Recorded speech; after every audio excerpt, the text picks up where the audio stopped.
Hello, everyone, and thank you for joining us at Rebecca Miller's thesis defense this morning, at least this morning here at Pacific time. My name is David Kennedy, and I'll be moderating this session, especially the question and answer part of it. So let me just remind you how that works. Please submit your questions, if any, using the Q&A function at either the bottom or the top of your screen, depending on how it's formatted. And time permitting, we will invite you to unmute yourself and ask your question directly, or I might just paraphrase your question or other questions if they seem to focus on similar subject matter. If you want me to be the person who paraphrases your question, just submit it anonymously. That's a function available on the Q&A panel, and I will proceed accordingly. So thank you for that, and I will now pass it on to Bruce Cain, who will introduce Rebecca. Bruce? Thank you, David. Let me say a little bit about Rebecca to give you a little background before she starts. Rebecca came to us via Yale and Columbia universities, where she got a BA in history and an MPA in environmental science and policy. Prior to coming to Stanford directly after that, she was a science policy fellow for the Science and Technology Policy Institute, which supports the White House Office of Science and Technology. We are pleased that she will be going on after this to hold a one-year postdoc fellowship on the West on Fire at the Huntington USC Institute on California in the West, starting in the summer of 2021. Rebecca is an unusual graduate student who came in with a very defined interest in an area, wildfires. And this was before our really horrible years where wildfires became very prominent. In the 3 years that she's been working on her dissertation, you will see as she talks, conducted hundreds of interviews with major stakeholders around the state and nationally as well. She's such an expert at this point that she's often consulted by the media. She has published 3 peer-reviewed papers and one opinion piece in Scientific American. Her research has been covered by all kinds of organizations, ranging from Axios and State Line and Popular Science and the Sacramento Bee to the local Los Angeles NPR affiliate. So she has been very much a public intellectual as well as somebody doing research at the frontier. She co-taught with me and Leonard Ortolano, although I think both of us would say that she really taught us. And it was an area where we learned quite a bit. And to my great joy, she decided to TA for me on a course which I would call an election junkies course. I did not realize what an election junkie she was, but along with Lonnie Chen and Ben Ginsberg, we taught a course last term where we brought in lots of political consultants. You had to be a real junkie to enjoy that class. So whatever Rebecca does, she does very enthusiastically, and I'm very much looking forward to her talk. Rebecca? Thank you so much, Bruce and David, for that introduction. As you've mentioned, my dissertation is on wildfire resilience policies in California, and I decided to study wildfires just after arriving at Stanford in September 2017. But little did I know that within a month of making that decision, the most destructive wildfire would begin burning in Northern California, the Tubbs Fire, which destroyed more than 5,600 homes in the span of a single night. Or that a month later, the Thomas Fire would begin burning, soon to become the largest fire in California's history, growing to over 400 square miles across Santa Barbara and Ventura counties. But that record was broken again the following summer, when the Mendocino Complex Fire became the largest in the state's history, growing to 700 square miles, primarily across Lake County in Northern California. And later that year, simultaneous fires in Northern and Southern California, the Camp Fire and the Woolsey Fire respectively, devastated the state. On the left, you see an image from the Camp Fire, which burned more than 18,800 structures and killed 85 people in just a few hours, becoming the deadliest and most destructive fire in the state's history. And just a few hours after that fire started, Southern California was burning in the Woolsey Fire, shown in the right image, with more than 300,000 people evacuating out of Malibu as huge plumes of smoke billow in the distance. 2019 was a relatively light year for wildfires in California, but 2020 came back with a vengeance. More than 4 million acres across the state, or about 4% of the entire state's area, burned in 2020, largely driven by the August complex fire, which burned more than 1 million acres, earning it the title Gigafire. Orange skies blanketed the Bay Area, leading reporters to call 2020 the worst fire season ever. Again. All of which is to say that since over the last few years, California has recently experienced severe wildfire seasons. This is a graph that depicts the number of structures destroyed and the number of acres burned between 2002 and 2020. The number of structures is shown in the solid blue line, while the number of acres burned is shown in the dashed red line. And you might notice that the peaks of both of these lines happen in just the last few years. In fact, since starting this dissertation in September 2017, California has experienced 9 of its top 20 largest fires in its history, 13 of the top 20 most destructive fires in its history, and 7 of the top 20 deadliest fires in its history. Ecologists and wildfire researchers agree that these trends are reflective of 3 main factors. First, historic policies of fire suppression have resulted in overgrown forests ripe to burn, leaving much of California's forests looking like the image you see before you here, filled with dead and dying fuels tightly packed together, contributing to the more severe fires we've seen recently. Second, homes have been built in fire-prone areas that might not have been built to meet wildfire-resistant construction standards, meaning the fire that's over that hill could easily burn over the hill and turn the homes you see before you into fuel themselves, contributing to the more destructive and deadly fires. And finally, overarching all of this is climate change, which has contributed to a doubling of annual acres burned and the larger fires we've seen here, the result of extended droughts, reduced precipitation, higher temperatures, and a longer wildfire season.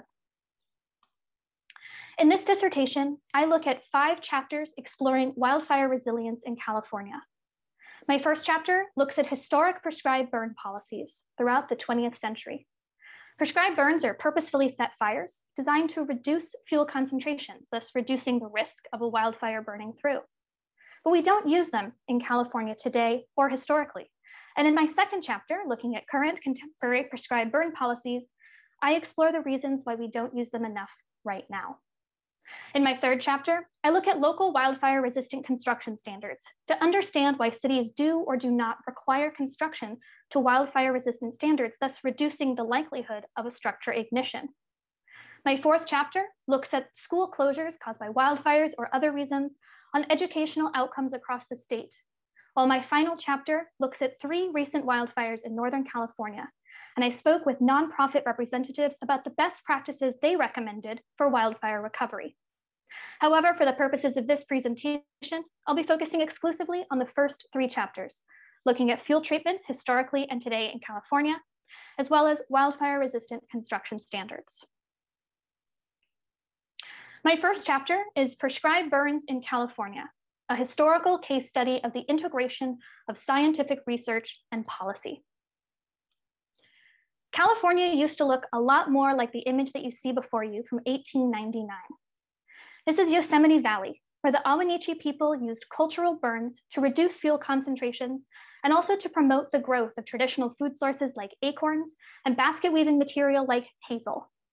These cultural burns resulted in open and healthy landscapes, so that you could imagine walking through this area, putting your arms out on either side and not touching a tree with either hand.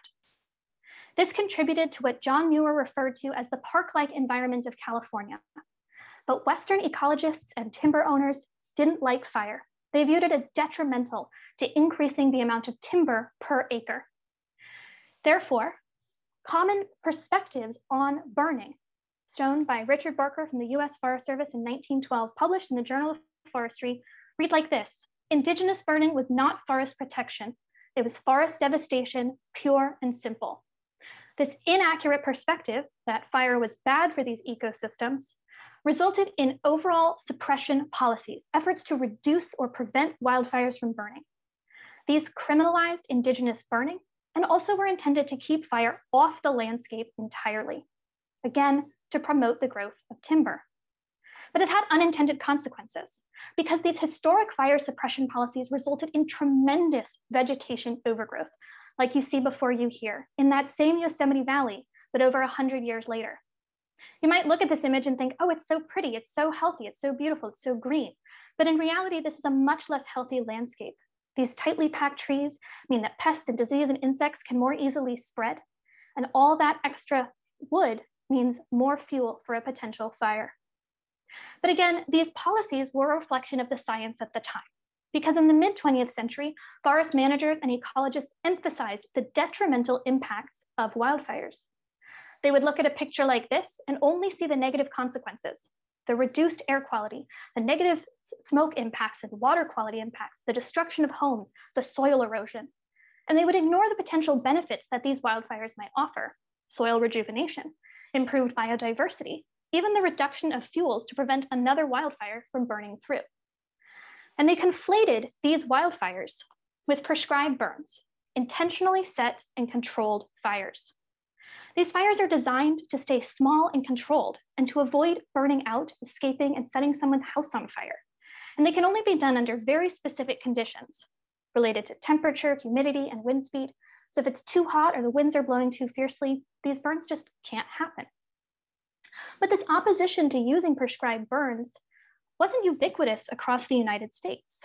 In fact, humid climates and more lenient liability laws have historically enabled burning in the southeastern United States, as in Georgia, where this prescribed burn took place. But now prescribed burns are being used in California, which prompted my research question. How did the science and policies of prescribed burns change between the 1950s and the 1970s in California? And I picked this time period because this is the moment of the greatest paradigm shift in our understanding of prescribed burns. This is a historical case study. So the narrative that I'll be sharing in these slides represent the results of my research which stems from over 15,000 pages of archival records from the California Division of Forestry, the precursor to the California Department of Forestry and Fire Protection, as well as the Harold Biswell papers from UC Berkeley's Bancroft Library. And I focus here on Harold Biswell because this UC Berkeley ecologist helped usher in many of the changes to prescribed burns. Prior to joining the faculty at the Berkeley School of Forestry, he worked for the US Forest Service in the southeastern United States. He observed a prescribed burn taking place in Georgia and marveled at the ability of the burn to reduce fuel loads safely. He wondered whether he could transplant that same idea of prescribed burning to ponderosa pine forests in California. He began conducting experiments using prescribed burn and was delighted to find that they reduced fuel loads and also improved ecosystems. They helped the forest. Excited about his findings, he began organizing demonstration days to invite colleagues from Berkeley and other institutions to come and see for themselves, to learn about these prescribed burns, that they could be done safely and effectively. But again, decades of fire science said that these fires were bad, and ecologists didn't like Biswell's experiments. Dean Ferdinand Baker was no exception. Dean Ferdinand Baker, shown here, was the dean of the School of Forestry and pushed back against Biswell's research on fire science, on prescribed burns in these ponderosa pine forests, because all ecologists knew that fire was bad, and other ecologists and even the California Division of Forestry didn't like Biswell's research. Instead, Baker recommended that Biswell disassociate himself from the institution or just stop doing the research entirely. On top of this opposition from his own colleagues, Biswell faced pushback from timber companies. These are advertisements from the Weyerhaeuser Timber Company from the 1950s, which declare, "Forest fire prevention is everybody's business," and "Fire weather, a time of danger for America's forest lands." Here again, we see the conflation between wildfires, which could damage the ecosystem, damage the trees, damage the profit, and prescribed burns, which could improve forest health. Biswell also faced pushback from the government itself. This is from a memo from the Deputy State Forester of the California Division of Forestry in 1961, who wrote, "We opposed practicing prescribed burns in timberlands because the research by Dr. Biswell done to date has been too limited. Most commercial timber owners do not accept prescribed burning as being practical or desirable, and the forestry profession, including the faculty of the UC School of Forestry, is not generally in agreement on the value of prescribed burning in timber."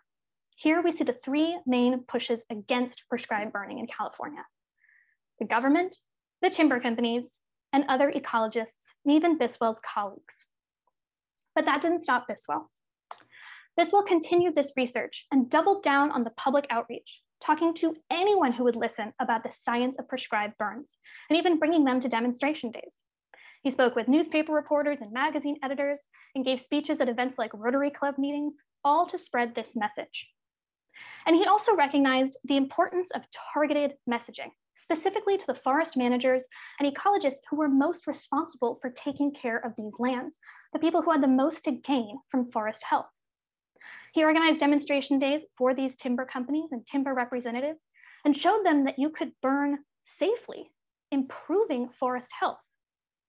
And he began converting some of them to his ideas. And outside of what Biswell was doing, moods were changing across California, particularly in rural and suburban communities that were growing concerned about their fire risk.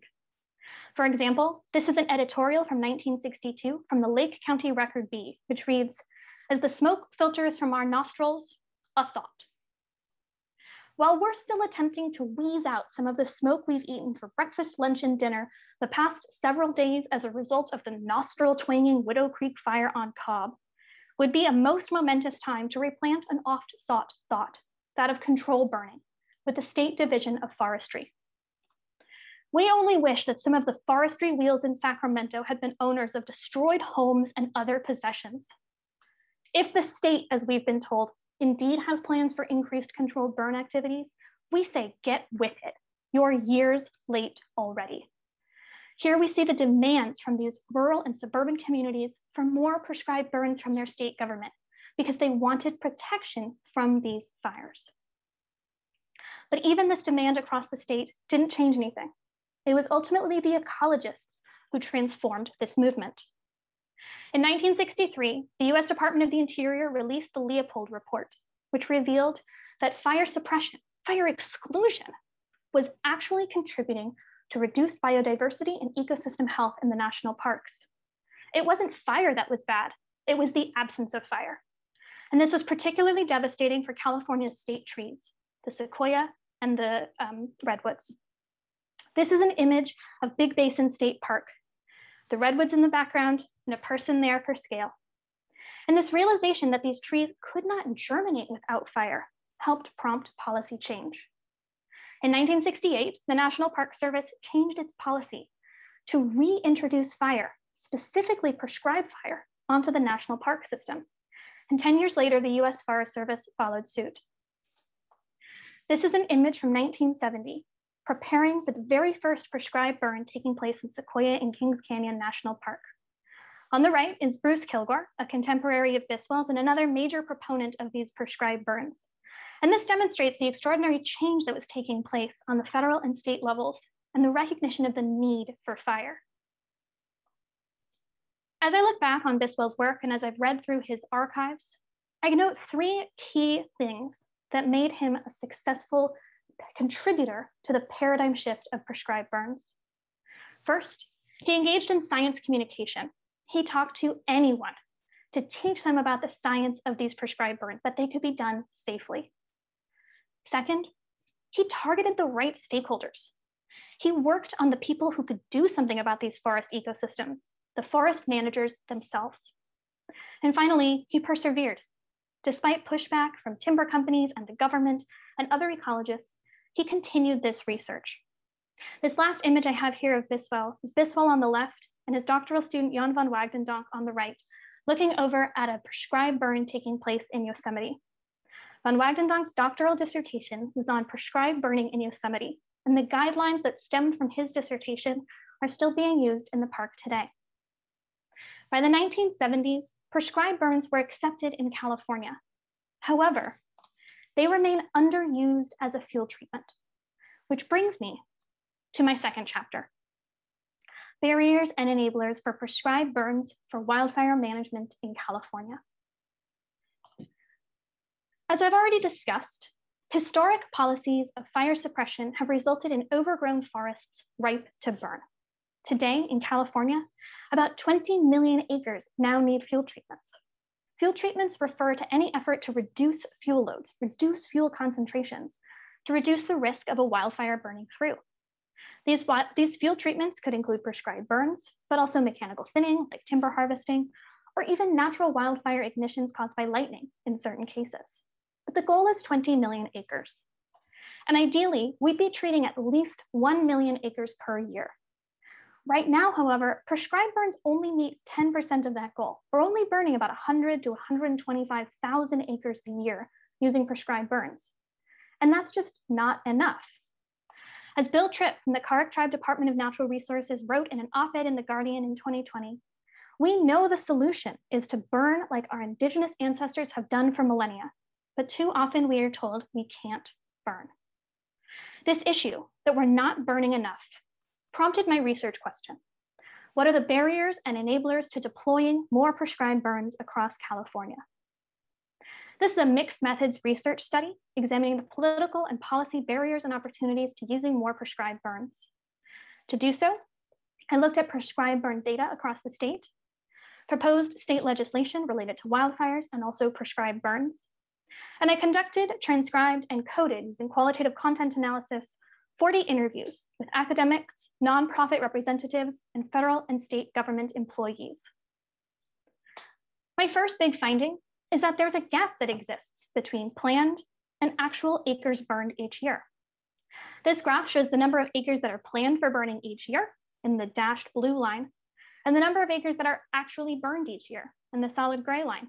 You might notice that there's a consistent gap between these lines, reflective of some kinds of challenges that are preventing burns that had been planned to take place from actually taking place. There are challenges to lighting the match. Second, we're just not planning enough of these prescribed burns in California. According to California's Wildfire and Forest Resilience Action Plan, we should be doing prescribed burns on 600,000 acres a year, 500,000 acres of federal land and 100,000 acres of state land, the remainder for mechanical thinning or natural wildfire. But if we're only doing 100,000 acres a year and our goal is 600,000 acres a year, we're just not being ambitious enough in how many prescribed burns we're trying to do. This isn't a gap between planning and actual acres burned. We're just not planning enough. So here I see two main issues in planning these burns, and then issues in conducting these burns. Based on my interviews, I heard two main reasons why these burns weren't being planned. First were concerns about liability, which primarily affected private and federal landowners. And I talk here about private landowners because private landowners actually own 40% of forests in California. So they're a major player in these goals. But on private and federal lands, there were concerns that if you set fire to a property and it accidentally burned onto your neighbor's property and burned their house down, you'd be held financially liable for those damages. Second, across private, state, and federal lands, I heard concerns about negative public opinion. The public doesn't like prescribed burns. They hate the smoke. But that actually might not be as much of a barrier as my interviewees believed it to be.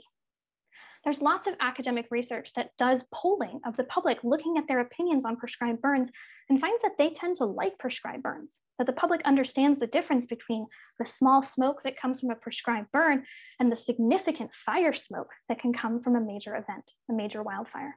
So that one might not be as much of a challenge as they believed it to be. But there were other issues to conducting the burns. These were challenges that created that gap between planning and actually conducting burns each year. On federal lands, I heard issues of limited funding. There wasn't enough money in the budget to do these burns. I also heard that there was limited experience and knowledge among staff, primarily because the people who were best at doing these prescribed burns were retiring and aging out of the workforce, and there was no one coming in to take their place. And third, I heard issues of weather conditions. Again, these burns can only take place under really specific weather conditions. So if you had planned to do a burn for 500 acres, but it was too hot or the wind speed was too fierce, you could only burn to 100 acres safely. Again, helping to create that gap between how many acres were planned and then actually burned. And I heard separate challenges on private and state lands. Inadequate firefighter availability is a big challenge. There weren't enough people who were trained to do these burns to light the match on private and state lands. I also heard concerns about regulation, things like the California Environmental Quality Act's bureaucracy and red tape, or the expensive CAL FIRE burn permits, which prevented people from starting these fires. But the good news is that our politicians are paying attention to these challenges. This graph depicts the number of wildfire and prescribed burn bills proposed each legislative session in California against the number of acres burned during that legislative session. Here you see the number of acres burned in the solid red line, which actually tracks very closely with the number of wildfire bills proposed each session, shown in the dark blue dashed line. So in years with more or worse wildfires, we see more bills coming forward because our legislators are reacting to the crisis at hand. But I also here show the prescribed burn bills that were proposed each session. I was doing this study in 2017 and 2018, and there was actually a record-breaking number of prescribed burn bills getting proposed during that session, reflective of legislators' attention to the need for more fuel treatments to respond to these fires. I have three main takeaways from this graph.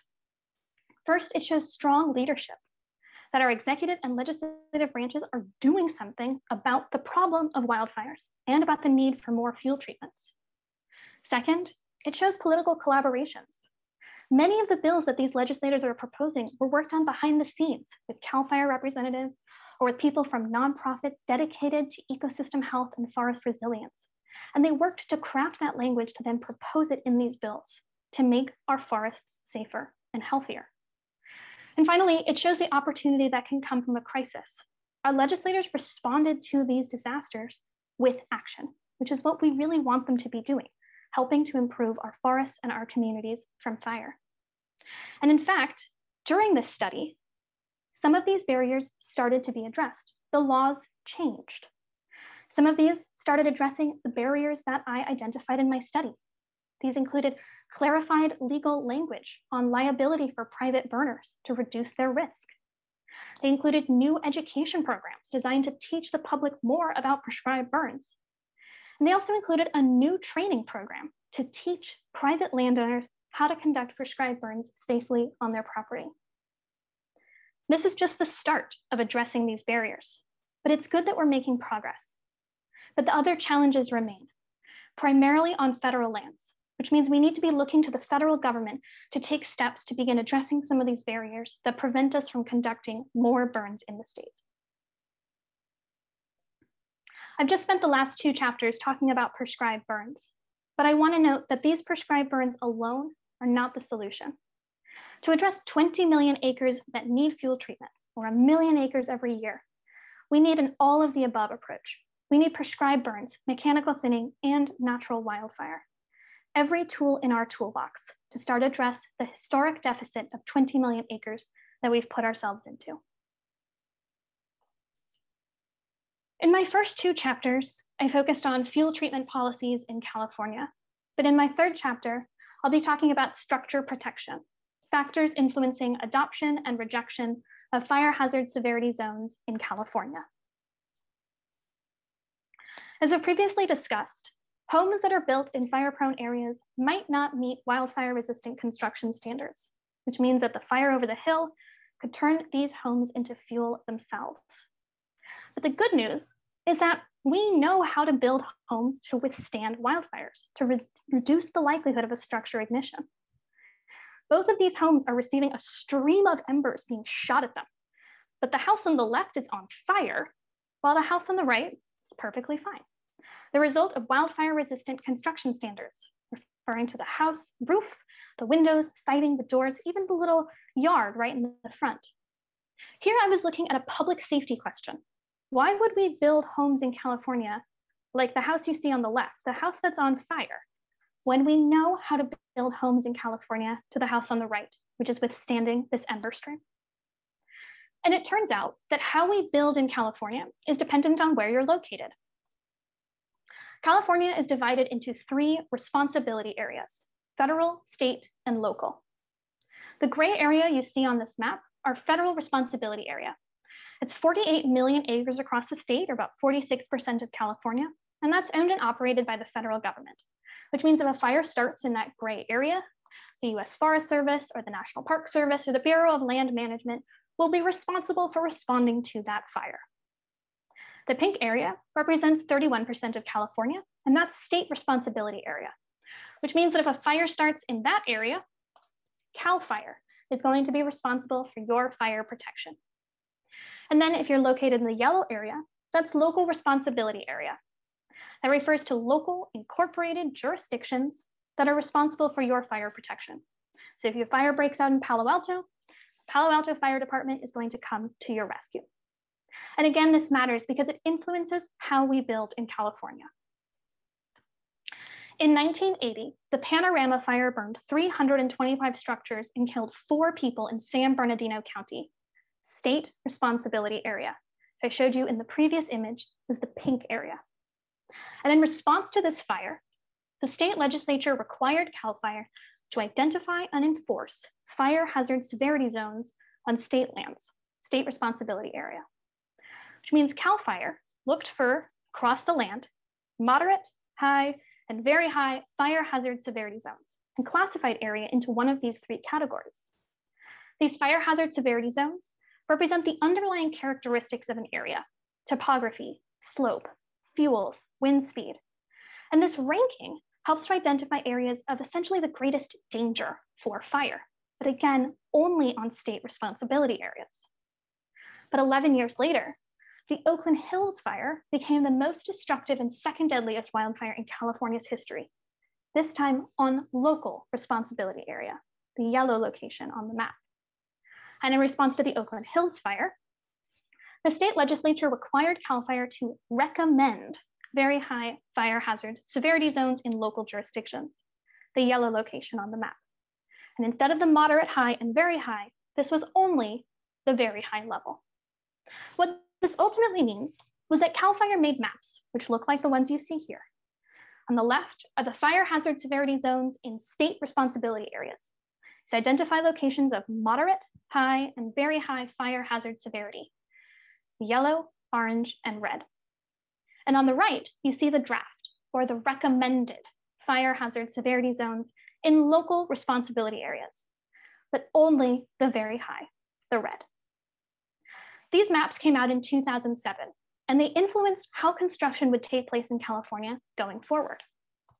Because starting in 2008, if you were located in a state responsibility area in California, moderate, high, or very high, you had to build to the higher resistant standard. You had to build homes to withstand a wildfire.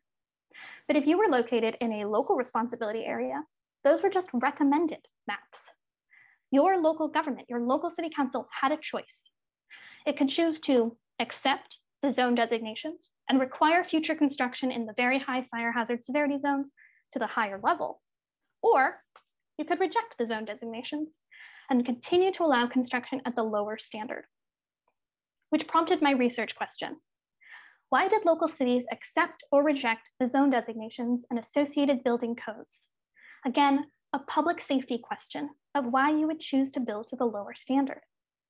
To answer this question, I did a phone survey of 188 cities, all those with very high fire hazard severity zones recommended. And I conducted, transcribed, and coded using qualitative content analysis, 29 interviews with state and local policymakers familiar with these decisions.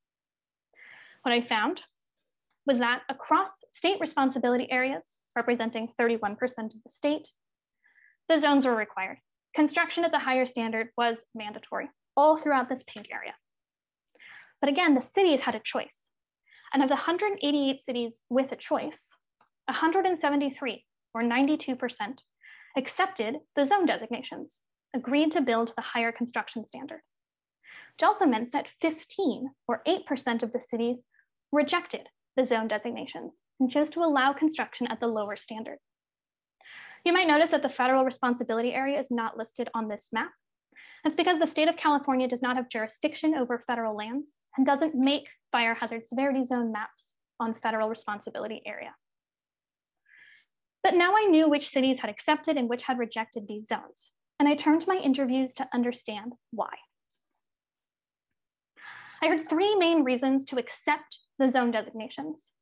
First, trust in state government. These cities believed that CAL FIRE was there to help them, was giving them information about how to protect themselves and their communities. Second, many of these cities had previous experience with wildfires and recognized the risk that would come of not building to the higher standard. And third, and perhaps most interestingly, many actually believe that the maps were required, not recommended.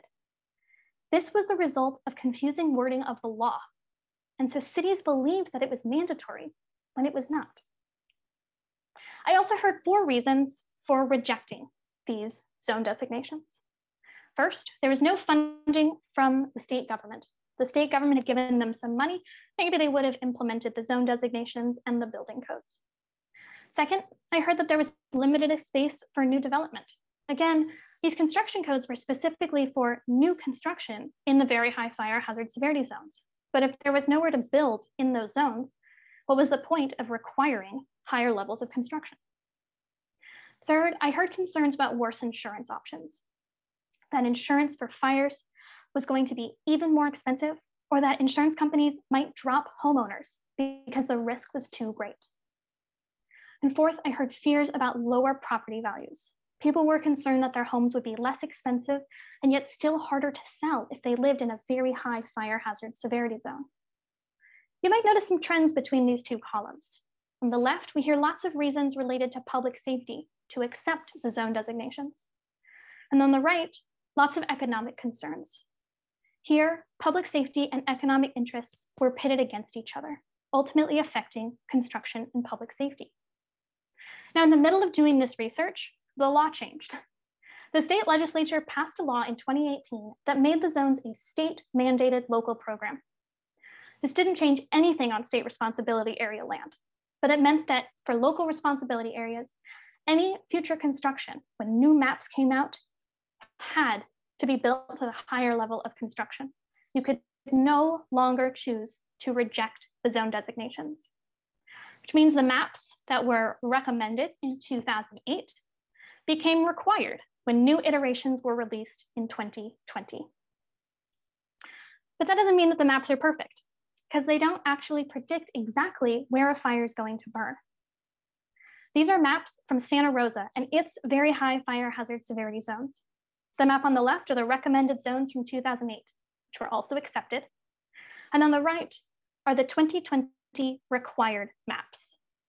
And I'll just point out a particular neighborhood here. You've actually already seen this neighborhood, though it's not a very high fire hazard severity zone.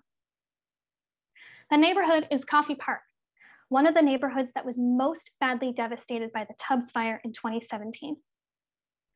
City officials debated whether to require the higher level of construction in the rebuilding process, because this area burned in 2017 in the Tubbs fire, and it also burned in 1964 in the Hanley fire, and it will likely burn again in future decades.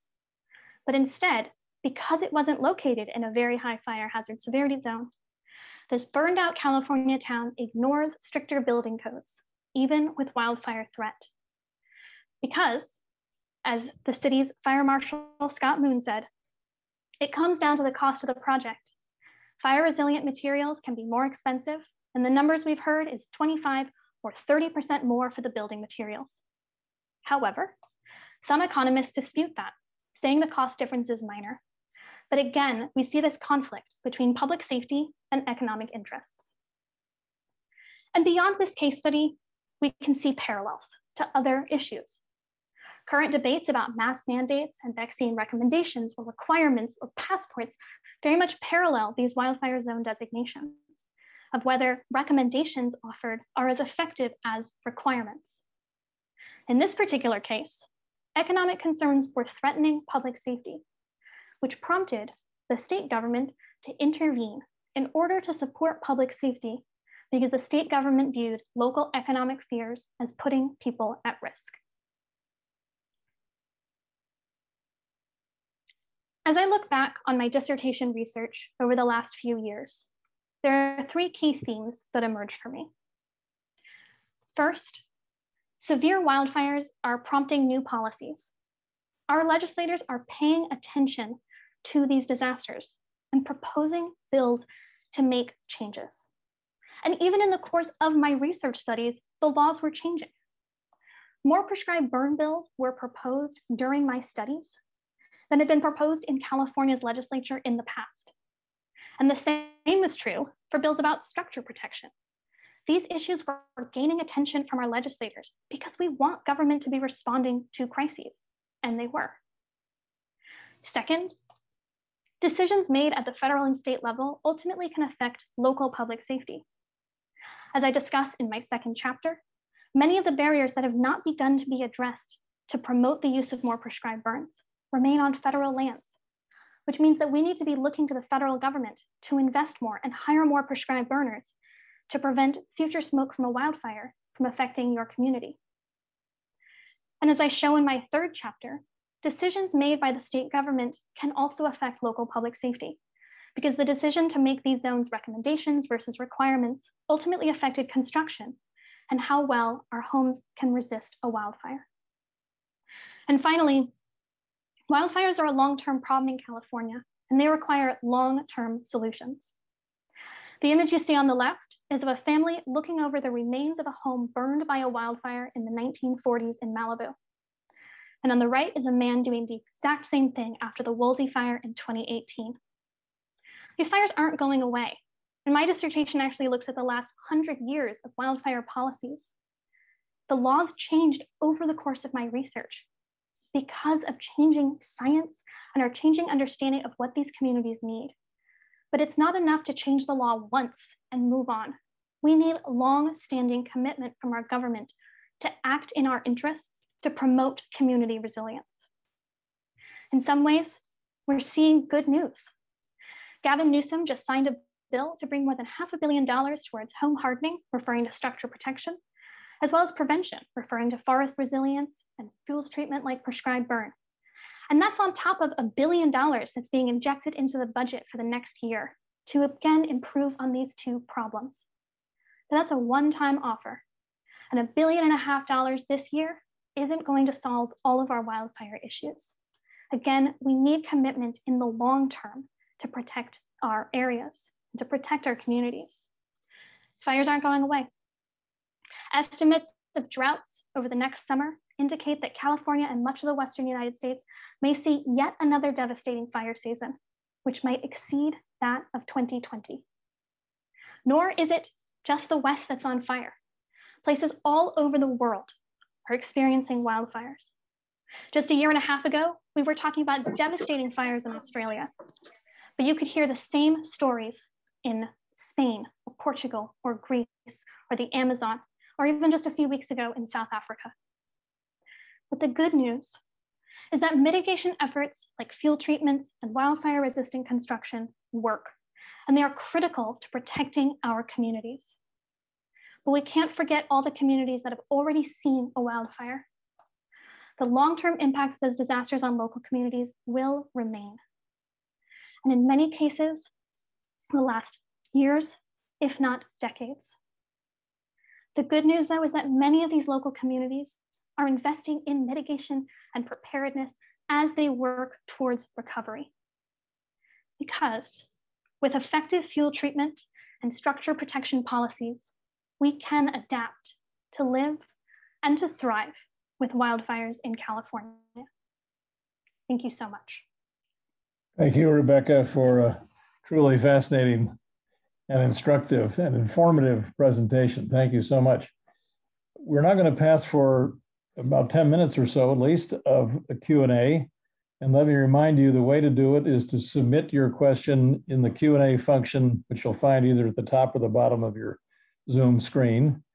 If you want the question to be paraphrased by or put by yours truly, just submit it anonymously.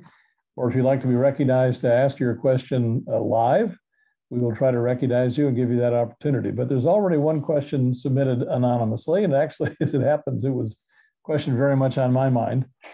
So putting my words in this questioner's mouth, or maybe vice versa, the questioner says, should taxpayers be responsible for the financial burden of hardening homes in the WUI, the Wilderness-Urban Interface, or Wildfire-Urban Interface, rather than preventing residential development in the WUI? So the version of that was on my mind, Rebecca, was does anybody talk seriously about actually banning construction of certain types, at least in that zone? Yeah, there's actually some legislation being put forward in the state legislature right now to ban future construction in fire hazard severity zones, specifically in the very high fire hazard severity zones in local responsibility areas. There are some efforts, in response to the question about whether taxpayers should be responsible for this financial burden. There are some efforts to provide grants to help retrofit these homes. Part of the challenge is that it might be a comparable amount of payment to build a home from scratch to be wildfire resistant versus not wildfire resistant, but it can cost so much money to retrofit these homes. In some cases, you might be talking about $20,000 to change your roof or $40,000 to change your siding. So there are some efforts. And in fact, in the $1.5 billion that are being put forward by the budget this next year, 125 million of that will be for retrofits and for grants to set up for people, homeowners, to pursue these retrofits. The issue, though, is that you really need community resilience. You really need herd immunity in this case, because one home that's perfect by itself and ready to resist a wildfire, surrounded by a bunch of neighbors that have done nothing to prevent a wildfire, that home's also going to catch on fire. So we really need community level grants to help homeowners with this burden. Rebecca, a related question submitted by Preeti Haymeyer, the former associate director at the Lane Center. She asks essentially, what proportion of homes in the WUI now in fire risk areas are already covered by the new construction standards? So what's the scale of the problem of retrofitting that would have to be undertaken? We're talking about a pretty significant amount of undertaking, unfortunately, because so many of these homes are so much older than 2008. We're probably talking about maybe 90 to 95% of California's housing stock that wasn't built to these standards. And the good news, though, is that they do, in fact, work. Evidence from looking at the Camp Fire from Paradise demonstrates that 50% of the homes that survived there were built after 2008. So they were built to the higher standard, whereas only 18% of the homes that were built before 2008 survived the wildfire. So they do work, but we're really talking about millions and millions of homes across the state that need this work. And Rebecca, Michael Wara has a question that I think I'll let him ask himself. If Michael, if you will unmute. Sure. Hi, David. Hi, Rebecca. Great presentation. I just wanted to ask you, Rebecca, if you had any thoughts on the structure that you outlined so clearly, where CAL FIRE, the state, is essentially responsible for fire protection in large parts of the territory that's at high risk, but local governments get to make decisions about construction. And whether, do you think that there are differences between areas where the local government is responsible for the cost of fire suppression and is making decisions about building versus where they get to offload that cost to others? I think it's a huge problem. I think it's an absolute issue that, especially when these fires grow large, the state government, when a state disaster is declared, take on a whole chunk of that payment, in addition to helping with the fire protection. And then if it grows to become a federal disaster, then there's even more costs provided by the federal government to subsidize much of that wildfire risk. I think that some of the best ways to address this problem would be to invest heavily in these grants to support community resilience in the highest risk area. It's evidenced from lots of resilience research that a single dollar in prevention can save up to $4 later on in terms of disaster impacts later by avoiding those costs. And so it's much better if we could invest heavily in community resilience, in these retrofits, in establishing defensible space to clear out a perimeter around these homes to prevent a fire from essentially walking right up to your front door. But that's going to take really significant investment from the public government, unfortunately, to really address this problem, I think. Rebecca, another questioner asks, are there any analogies with issues having to do with flooding and sea level rise, where the danger isn't fire, but flooding, the damages from water, not flame? But of course, it's another natural hazard, or a hazard that arises in the natural environment that imperils both property and life. So are there any lessons from the fire regime that migrate into the water regime, or vice versa? There are conversations right now about establishing a similar program to the National Flood Insurance Program for wildfires, although this really isn't being fully enacted in any way.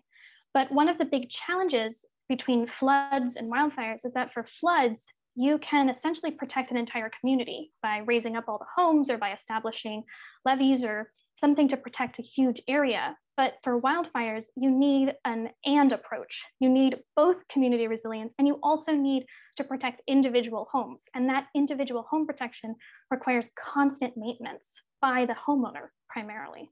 And so you've got some parallels there between flooding and sea level rise, but also some things that are going to make it a lot more challenging because you're dealing with more individual people and their own choices. Chris Clavin, you have an excellent question, especially for this audience. So if you could please unmute, you can ask it directly. Well, absent your voice, I'll read your question. Starts with the tip of the hat. Rebecca, great presentation. I found your findings about many local and state actions requiring a disaster event to take place to be an unfortunately realistic take on when a window of opportunity for action opens. So here's the question. What can we as a scientific community do to prepare for when this window opens? What science for communities infrastructure do we need in place to be ready to help? Thanks, Chris, for this question. And one of the most disturbing things that I heard in my interviews when I was looking at contemporary prescribed burn policies in California was that many of the people I was speaking to on the state legislature side were really concerned that the legislators were paying lots of attention to wildfires because of the devastating 2017 fire season. And they were proposing all these bills. But if there was a light wildfire season coming up in 2018 or 2019 or 2020, which didn't happen, of course, then those legislators would move on to something else. So they would only be dealing with disasters that were taking place and grabbing their attention right then. So you're absolutely right about this idea of the window of opportunity. In terms of what scientific community can do to prepare for when this window opens, I think actually looking at what nonprofits were doing prior to 2017 regarding fuel treatments is something to emulate. Those nonprofits were forging relationships with each other, with CAL FIRE, and also with legislators themselves to start working again behind the scenes to craft different policies, to provide their findings through white papers or conversations in Sacramento to talk about what recommendations they had specifically that were science-based that they could offer that could then be translated into policy. Because these policies, unfortunately, needed a disaster to actually push them forward. Kelly Chauvin, you have an excellent question. Would you like to unmute and ask it, please? Sure, if I can figure out how. Hi, Rebecca. That was an amazing talk. You've done really cool work. And I was just wondering if you, in your conversations with policymakers and land managers, if anyone's expressing concern about potential impacts on biodiversity from scaling up these fuel reduction efforts at such a rapid pace. And to me, it seems like if the rules are just getting set right now, it would be a great time to build in some monitoring. So I'm wondering if folks are talking about that at all. Definitely. There are efforts across the state government, and in fact, in more bills being proposed right now, to focus on monitoring this vegetation and making sure that you're getting the right fuel treatment type in a particular location that needs that fuel treatment. So you're not doing prescribed burns where you actually need something else.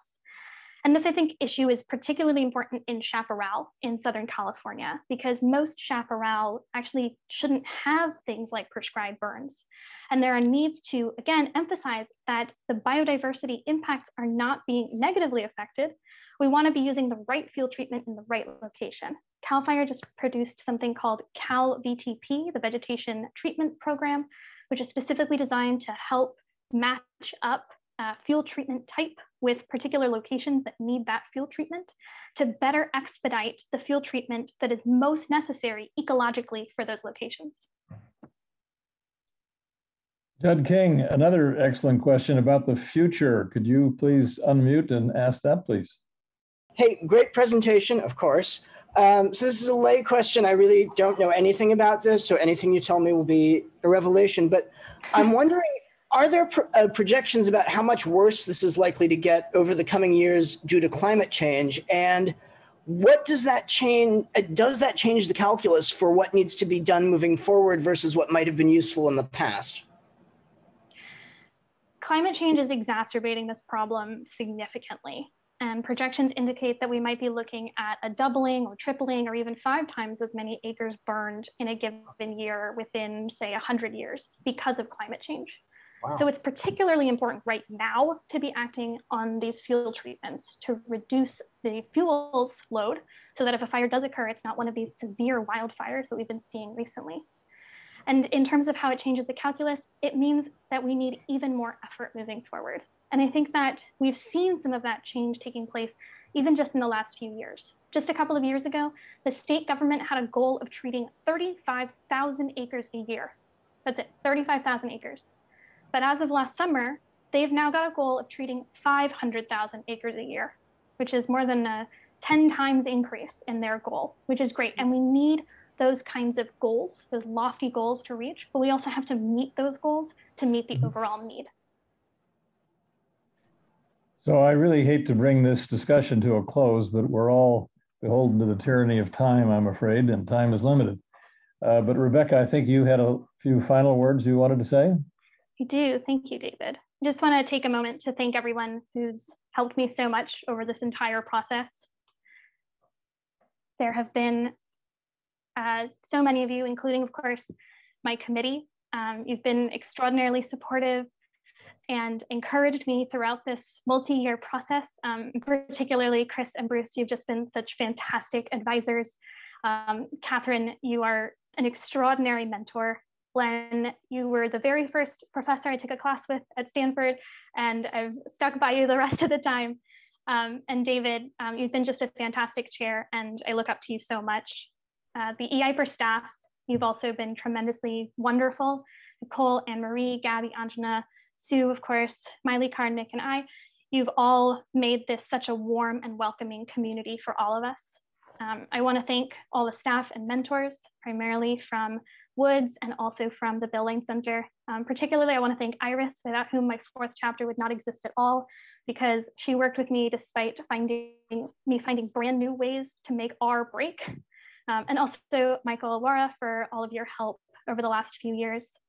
A bunch of institutions have helped by either funding me or providing opportunities to share my research, including the Bill Lane Center, the Woods Institute, the Haas Center, RELP, both of my advisors' labs, and also the Stanford Wildfire Group.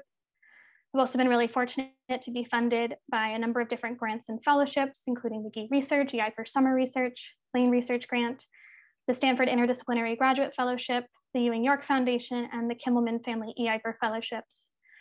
And I definitely wouldn't be here without the support of my friends from Stanford, my roommate Cass, friends from E-IPER, my friends from college, graduate school. I definitely want to thank the people from STIPI. All of you taught me how to do research in the first place, as well as all the people up in Marin County, Nitsa, Ignacio, Madeline, FireSafe, Marin, all of you, and so many more that I don't have listed here. And I also want to thank my fantastic cohort. We've been a real team for the last couple of years, and a special thank you to my accountability group for keeping research fun and productive, but mostly fun. Thank you to all of you. You've been such a tremendous group of people to work with. And of course, I have to thank my family, my sister, my parents, and little baby Alice for their encouragement throughout all of this time. I really couldn't have done this research without you, and you've certainly heard me talk about it enough for the last couple of years. So thank you so much. And then a huge thank you to Tim, who I moved in with surprisingly last March unexpectedly, and ended up staying here for a year in Texas. Didn't plan on that, but you've been such a great partner and housemate. And also you let us finally adopt a dog. So thanks to Henry for always being there to give a kiss when I do and do not want it. He's an extremely sweet dog. And thank you so much, Tim, for all of your support during this time. Thank you all so much. Thank you, Rebecca, not least of all for keeping your thank yous shorter than those at the Tony Awards. Thanks to all of you for participating in this and for taking away the education that Rebecca has offered us. It's been illuminating for me, and I hope it has been for you too. And let me remind you that at 1 p.m. Pacific time, there will be a reception, and we invite you to rejoin us then at that time, by Zoom, of course. Thanks again. Bye-bye.